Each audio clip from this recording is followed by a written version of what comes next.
Hey everybody, this is Pete Bartolozzi welcoming you to another broadcast. And this is Daniel Revelation again. Needless to say, this has been a very long subject and taken up a long period of time. But let's continue where we left off. We were actually ready to begin chapter 9. We ended in chapter 8 with the phrase that, and I saw and heard one angel flying through the mid-heavens, saying with a loud voice, "Woe, woe, woe to those dwelling on the earth," or literally the prophetic earth. We're still in that vein in biblical prophecy, of course, because of the remaining voices of the trumpets of the three angels, which are about to sound their trumpets.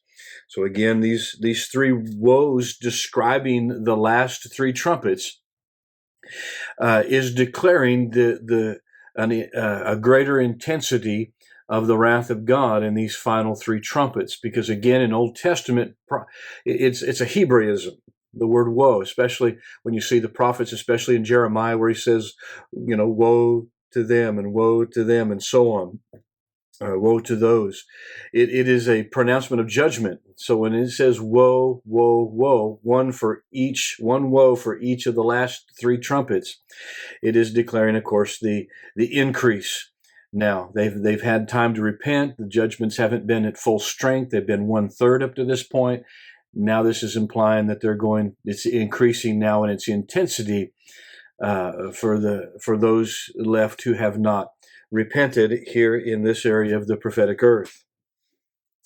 So now as we come to chapter 9, it begins with the first woe, the fifth trumpet.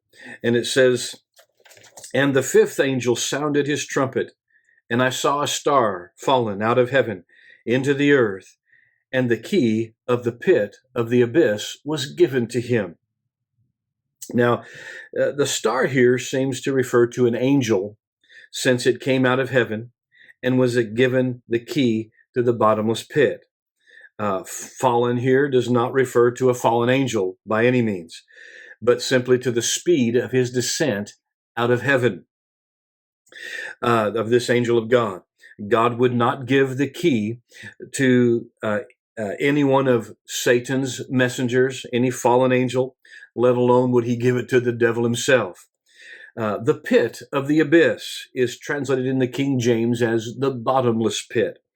The abyss is often used in reference to Hades and Sheol.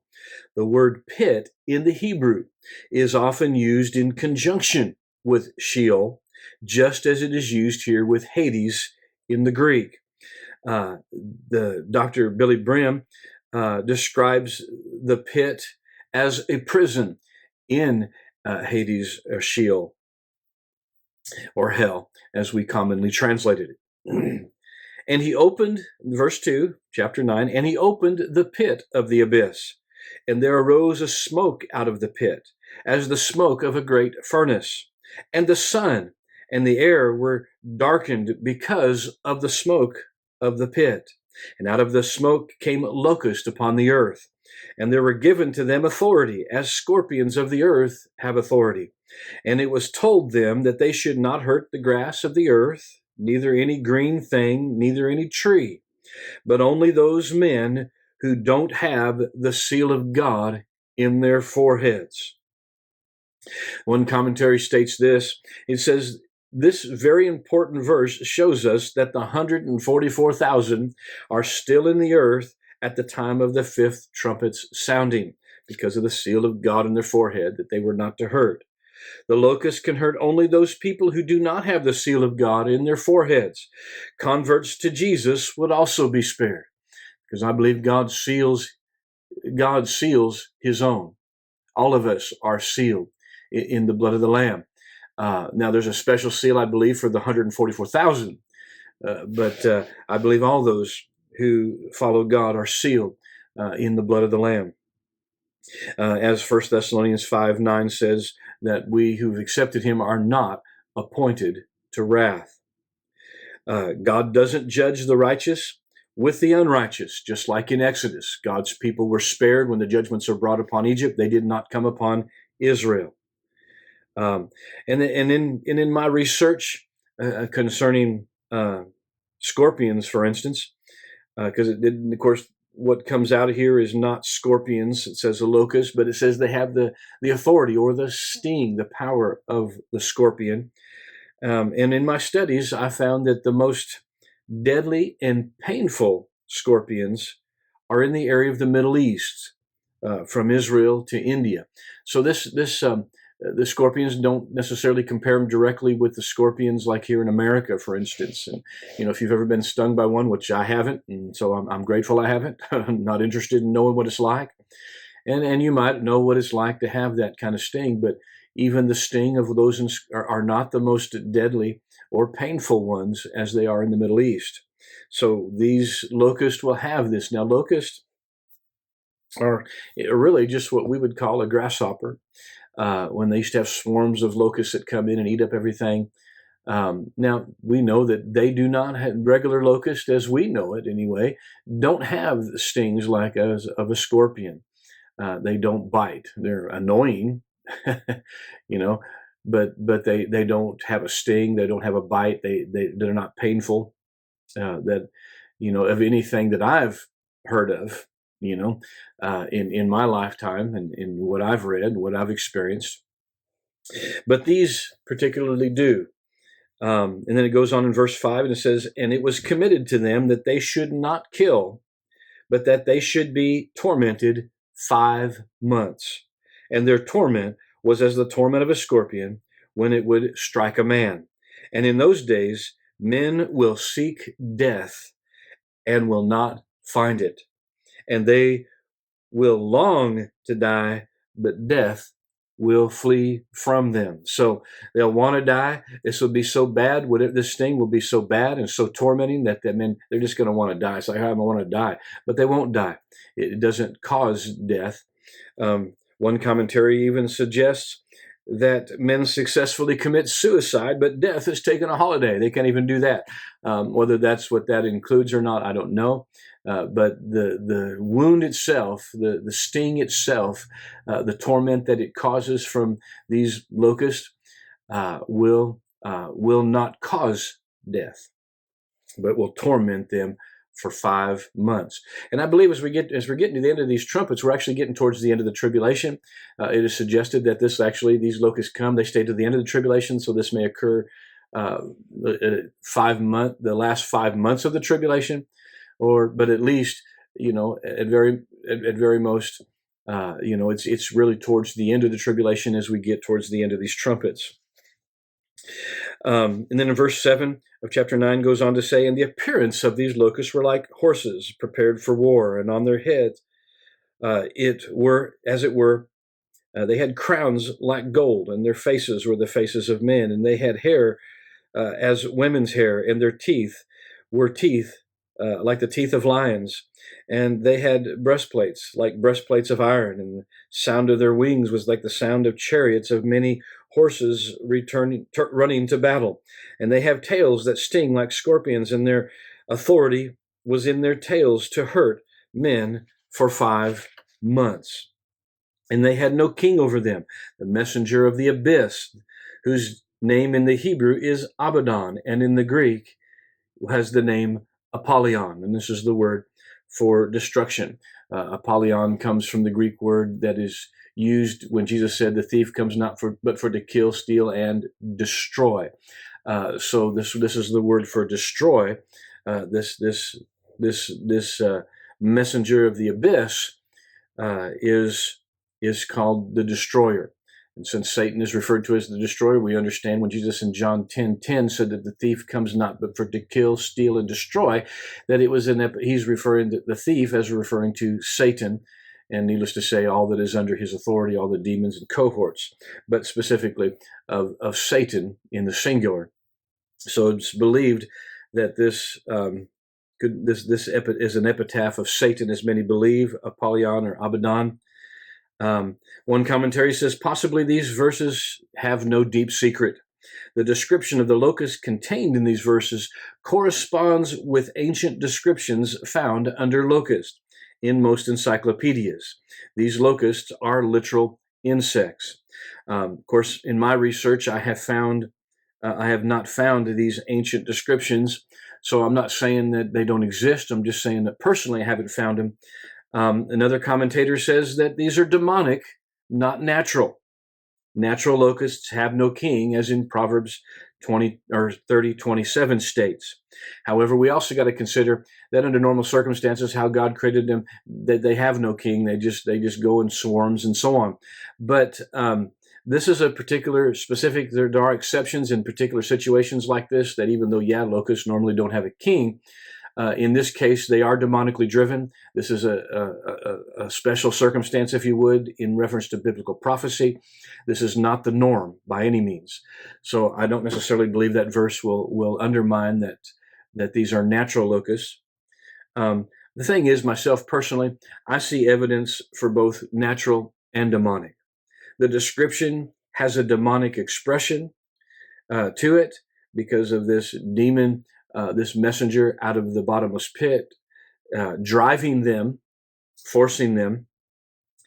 So it has a demonic expression, but they are told not to hurt the grass, the trees, or green growth, which implies natural. Why would something spiritual want to eat spiritual locusts? Expression of locusts want to eat grass and trees and so on, and the green growth. However, if they are natural, it is clear that they are demonically driven. If natural, where did they come from? I mean, we have like I said, no locust in the earth that we know of today that has the sting of a scorpion that can torment men. It could be a locust of ancient times that are thought to be extinct, that have not been known in present history, maybe living underground and only come back in that time. It could be a direct or indirect byproduct of man's experiment, possibly nuclear. But all this that I'm saying is speculation. It is not thus saith the Lord, because the scripture is not clear here. I know in my day and age, a lot of people were trying to interpret this as when the 70s, when they had all the real long hair and everything, they were trying to describe this locust as being actually helicopters, men with long hair, flying them and stuff. And I don't think that's the case. I think that there's a little bit of overactive imagination. Could probably sound good by the way they were presenting it, but I believe these are locusts, whether natural or spiritual. These come out of the bottomless pit, not out of just something men have. So I do not believe this is referring to things like that. It's something that maybe we're not familiar with, so it's hard to really describe. And easy to let our minds get off in trying to say it's this or that or the other. From the description, it seems that John had never seen anything like this before, because of him going into such detailed description about them. If it were regular locusts or grasshoppers, then it is clear that he would not have had to go into great detailed and description, because people would already know what they look like. Nor do we have anything today that fits the description, as I mentioned. So if they are natural, they must be breeding underground, because they don't come forth until the pit of the abyss is opened, and this immense smoke billowing out of the earth from the abyss would drive them into the earth. Maybe, again, a result of underground nuclear testing, but that's only conjecture. Whether these locusts, when this pit of the abyss is open and the smoke opens up and drives them of something in the earth, or if it's something that literally comes out of Hades, out of hell. I don't know, out of the pit of the abyss. It's obviously driven by that smoke. So there's a lot of conjecture here. There's a lot of speculation. I don't think it's not wrong to have a guess. It's not wrong to have, ideas in your mind, but it gets dangerous to start presenting those ideas, no matter how convincing they may seem, to be thus saith the Lord, unless there is some solid evidence. But be cautious about doing that, because there is a warning in the end of this book not to add to the words of this prophecy. So let's be cautious about doing so. It seems to me that once they are released, they will continue to the end of the tribulation. If this is correct, then this occurs 5 months. towards the end of the tribulation. However, the next trumpet does reveal, a year, a month, so it almost looked like these things would be out of order. So that conjecture may be wrong as well. However, but this does show us that these trumpets are getting close to the end of the tribulation period. Notice that it no longer says 1/3, that the judgments are 1/3 in the prophetic earth is affected. The judgments are now growing in intensity and covering the whole of the prophetic earth. Because again, I emphasize that prophetic earth. It does say in Daniel that those things that are to be poured out will be poured out upon the desolator. The desolator was referring to the Antichrist, as we refer to him today, as John called him. But talking about the desolator, it doesn't just mean it's just poured out upon the Antichrist. It's poured out upon everything that's under his authority. And we know he does not get out of 1/4 of the earth, and therefore it is upon the So when it says it's poured out upon the desolator, it's referring to poured out of the desolator and his kingdom. So in this prophetic earth. So verse 12 now then says, the first woe is past. Behold, there are still 2 woes coming after these things. And so then we get into verse 13 now. The second woe, the 6th trumpet, and the 6th angel sounded his trumpet, and I heard one voice from the 4 horns of the golden altar, which is before God, saying to the 6th angel that had the trumpet, release the 4 angels which are bound in the great river Euphrates. One commentary says, such action prepares the way for the destruction of the great army at the Battle of Armageddon. This corresponds to Revelation 16:12, where it says that the river Euphrates is dried up for the kings of the east to cross. And we'll take a little further look at that and bring this up again when we get to chapter 16. So verse 15 says, and the 4 angels were loosed, who have been prepared for an hour, a day, a month, a week, and a year, that they should kill 1/3 of the men. This confirms that the fallen angels are loosed for a fixed period of time, a fixed frame of time. And since we're looking at the end of the tribulation, then this trumpet, I believe, reveals the last year, month, day, and I believe it says, does it say hour here as well? Yep. For the for the last year, month, day, and hour that this occurs. And this is the very last of the tribulation period that this occurs. Verse 15, these 4 angels were loosed, who had been prepared for that hour, day, month, year, that they would kill the 1/3 of men. And I heard the number of them, and the number of the armies of the cavalry was twice 10,000 of 10,000. And 10,000 is from the Greek word myrios.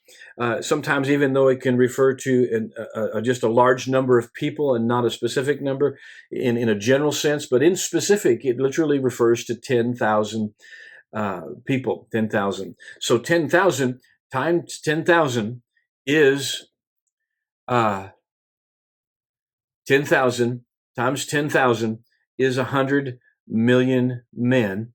And it says twice 10,000 of 10,000. And that means 200 million men. So this is where, in biblical prophecy, when they talk about the 200 million man army, that this is where they get that. So one commentary says the great 200 million man army is a human tool by which 1/3 of men in their path are exterminated. The army comes from the east or the orient, as Revelation 6:2, and also, Daniel 11, which we'll look at here. And their overland travel time is 1 year from the origin of the site of Armageddon. Since the Antichrist never rules the world, the Oriental army is not under his control. This comes, the prophetic earth, this 1/4 of the earth, the Mediterranean area of the European, Middle Eastern, North African area, the East is not a part of that. So this army is not under the control of the Antichrist. It comes from outside of the prophetic earth, but it is heading toward the prophetic earth as it moves toward the west, but comes, of course, as it says, from the east. Daniel 11:44 states that, speaking of the Antichrist, it says, trouble out of the east and north shall terrify him. This speaks in relation to the land of Israel. Now, even though Daniel speaks of north as well as east, here in Revelation, only east is emphasized when we get to Revelation 16. Northeast Asia would include Mongolia and even Eastern Russia. But with the east being the only emphasis in Revelation, tells us that this force is primarily eastern, or what we would call far east. Now it specifically says the third, destroy the third of men. The definite article clearly declares and specifies a specific third of men, thus referring only to a third of men within the path that they travel from the east to the west. This is not referring to killing a third of all men in the whole globe of the earth. Folks, there's been so much taught about the book of Revelation again that is in error. They're going way too far in what they're saying. It is not saying a third of all the men in the entire globe of the earth are going to be killed by this army. No, they're going from the east. They're heading towards Israel. Therefore, they're coming from the east, so they're moving west. They're heading towards Israel. They're heading towards the prophetic earth. And since they're heading towards it, the third, a specific third, just a third of the men in their path as they travel overland toward the prophetic earth, literally toward Israel, which we'll look at again further in Revelation 16. So end-time preachers have given the devil and his Antichrist excessively more credit than the Bible really gives them. And it's all because of not fully understanding and looking at the context of Scripture and what it's referring to. And again, it really goes back to the very beginning, as I continue to emphasize in Daniel, the very first vision Daniel had, the very first comment, the winds blow upon the Great Sea, the Mediterranean Sea. This is prophetic of that area of the earth that was again clearly defined in the first, after the first four seals are opened, what people call the four horsemen of the apocalypse. That it says they were given authority in 1/4 of the earth, not the whole globe of the earth. Here we go. Anyway, let's continue on. There are those who believe that this 200 million man army is a Muslim army of the Middle East, not the Far East. That is, not China and her allies. Those who believe that the Antichrist just raises a kingdom out of the eastern leg of the Roman Empire, or just the Middle East. They just believe it's 10 Muslim nations that all this refers to. And this does not line up with biblical prophecy in any way, shape, or form. Folks, when because they refer to like the legs of the Roman Empire. You had two legs, and you got the eastern and western legs, and all that when the empire split, and all that kind of stuff. But folks, the statue vision given to Nebuchadnezzar was not one-legged; it was two-legged. Had 2 legs, 2 feet, and 10 toes. All a part of that. So it's not a matter of Eastern or Western. However, it does have to come up again from the area of Rome. Otherwise, it would be, if it's another country, it is a different beast altogether. It is not the same beast. To imply that if it comes up in another area of the area of the Roman Empire conquered, that it's the same beast is a lie, because it does not line up with biblical prophecy. It has to come up in the same, every country has a different beast. If it does not come up out of Rome, it is not the same beast. And biblical prophecy clearly makes that it is. And again, the European Union began with the real heart of it began with the Treaty of Rome. And of course, they met in Rome. It all began there. And they have emphasis of going back to the greatness of the Roman Empire and so on. And that if we're all one big nation, we won't have wars anymore and all that kind of stuff, trying to make them one nation.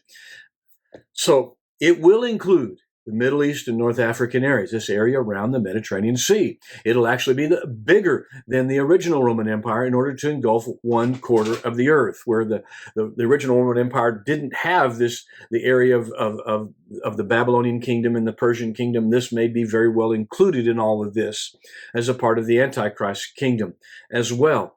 But it does not only refer to that. Let's see the time. I got to kind of wrap some things up here. So I'm going to do some math here. Let's take a closer look at the population of just Middle Eastern Muslim countries more closely. The Middle Eastern Muslim countries, including North Africa Muslim countries, have approximately 415 million people. Approximately half of them, basically, 49.5 of them are female. So unless their religion would finally allow women to fight in the military, it would be doubtful. Which would be doubtful, looks impossible, even though they'll use them as suicide bombers. That's true. This would reduce them to about 220 million males. Approximately 40 million are non-Muslim, and this is research I've done online, of which about 27 to 34 million are Christians, with over 6 million being Jews. So probably more than that now since I've done that research. So quite a few of these will be leaving in the pre-trib and mid-trib raptures. So if we just take the lower number of 27 million and subtract half of this number being males, we would subtract 13.5 million, giving only just a little over 200 million men. And even though they recruit teenagers and young children, there are still babies and toddlers that would be impossible to recruit to bear arms. Now, I have no numbers for this, but I would tend to think that this would take it well below, or at least below 200 million. And still, there's the old men who can't fight either. And then you would have to take into consideration of this end time move of the Spirit that will bring a harvest of souls into the kingdom, such as the world has never seen come in before, such as the church has never brought in before, and God will have his harvest in this area of the world as well. And I am convinced will reduce the population over there by millions more, and I dare say even tens of millions more that will be gone in the mid and pre-trib, or the pre and mid-trib raptures, because God will have his harvest in this area of the world. And with the Antichrist armies destroying Egypt, as we saw in Daniel, a population of over 90 million, this would greatly reduce the number of those from Egypt who would be a part of that army. This tells us that the army has crossed the Euphrates River. Actually, I should bring this out first. And when we consider those nations around Israel who will join Magog at the beginning of the tribulation, their armies are decimated, which reduces their population and military might considerably. This tells us that this army will cross the Euphrates River, which would eliminate every country west of the Euphrates River having to do this, which would eliminate all of North African Muslim nations, Iraq, Kuwait, Saudi Arabia, and the smaller countries in the Arabian Peninsula, and also Syria, and Jordan, and Turkey. This does not make sense. Nobody in their right mind is stupid enough to move all their armies on this side of the Euphrates River and then start making their trek and have to cross the Euphrates again to go over there. Okay? Even the simplest of mind wouldn't be that stupid. When you're already on that side, you just go and attack Israel. That's what they want to do. So none of this lines up with biblical prophecy. None of this makes sense. They're not doing the math. The math does not make sense. So by taking into account the biblical prophecies and doing the math, there is no way anybody can scholarly or unprejudicedly preach such things. As close as things are, speaking of the population growth is not even sufficient argument concerning this. With the Middle East being part of the prophetic earth under the control of the Antichrist, this 200 million army not being under the Antichrist control is further evidence it is not Middle Eastern army. Why people so insist on this? They find one or two scriptures here and there that make it sound like this is it, but you have to take in the whole of biblical prophecy. You have to think things through to their conclusion, and you need to do the math. It is not that case. Those who believe, those who believe this way are not taking the whole of biblical prophecy into account, which I just said. To believe this is purely a prejudiced, unscholarly conclusion based solely upon biased thinking. They're not thinking things through to their conclusion. Since 1/4 of the earth would include the whole of the Middle Eastern as well, this army is not controlled by the Antichrist because, again, Daniel says he's terrified of it. He's not terrified of his own army. He's terrified of an army coming against him.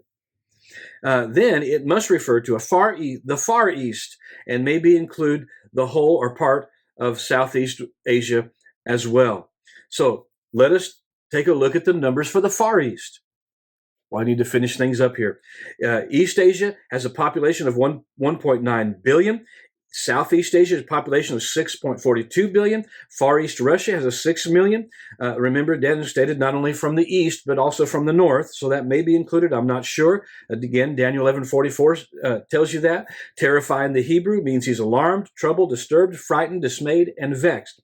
This gives us a total of over 2.5 billion people. If half of this population were to accept Christ and leave in the pre and mid-trib raptures, it would still leave them with over 1 billion people. If about half were females, which is the percentage worldwide now anyway, there would still be over 600 million males. Subtract the young and the old, and you probably still have over 300 million. The math still makes sense, and they are all east of the Euphrates River, staying within the biblical prophecy of them having to cross the Euphrates River to enter the Holy Land and end up at Armageddon at the Lord's return. Well, I need to conclude things here. So I just want to say, until next time, be blessed.